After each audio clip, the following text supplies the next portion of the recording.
Bathroom, ভাতের জন্য, তারপরে কাপড়, ভাতের জন্য কষ্ট করতে হয়েছে। আপনারা আমার ভিডিও দেখেন আর আমি তো নিজে স্বচক্ষে দেখি। খাস এতিম বুঝেন? দুনিয়াতে মাও নাই বাপও নাই, এটাকে বলে খাস এতিম। ছোট্ট বাচ্চাটা দেখতেছেন, বয়স হয়তো 3 বছর, 3.5 বছর হবে, মা বাবা নাই। একে দেখতেছেন, মা বাবা নাই। পাশে দেখতেছেন, চোখের মধ্যে পানির সাগর হয়ে যাচ্ছে, মা বাবা বেঁচে নাই। তোমার নাম যেন কি বাবা? হেফাজ, হ্যাপাস। মোহাম্মদ হ্যাপাসের মা বাবা মারা গেছে 6 বছর আগে। প্রথমে বাবা মারা গেছে, তারপর মারা গেছে মা।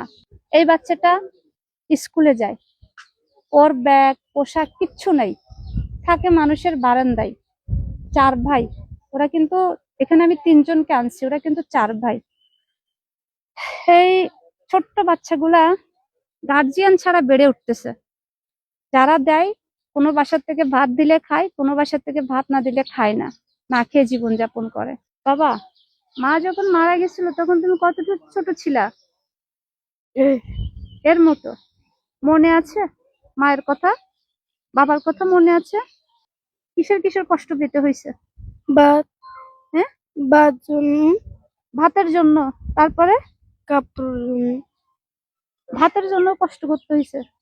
ভাত কি পেট ভরে খেতে পারো নাই, নাকি এমনি? পোশাকও নাই। পোশাকও নাই। ঈদে কি পোশাক পাইছো কখনো? মা মরে যাওয়ার পরে কেউ দেয় নাই, সবাই নতুন পোশাক পরছে, তোমরা ফাটা, হ্যাঁ ফাটা, ফাটা পোশাক পরছো। তখন বেশি মায়ের কথা মনে পড়ছে, বাবার কথা মনে পড়ছে। এখন তোমরা কার বারান্দায় থাকো? এদের বারান্দায় থাকো। তোমার ইন টোটাল কয়টা কাপড় আছে? এটা, এই একটাই। আর এদের, এই ভাইগুলোর, এদের দুজনেরটা। এদের 2জনের একটা। এগুলা দিয়ে জীবনযাপন। তুমি স্কুলে যাও? জি, কোন ক্লাসে পড়ো? ক্লাস 2। ক্লাস 2-তে। জীবনে শুনছেন, ভাতের জন্য চোখের পানি এসে যায়। দেখেন, ভাতের কষ্ট ওরা বুঝছে। কিসের কষ্ট বুঝছো বাবা? বাতের, ভাতের। মা বাবা 2জনেই মৃত, খাস এতিম। মারা যাওয়ার পরে ভাতের কষ্ট বুঝছে। বুঝছেন এবার আপনারা?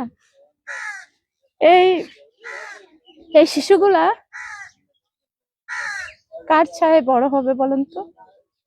এরা কার ছায়ায় 2 মুঠো পেট ভরে ভাত খাবে বলেন তো আপনারা?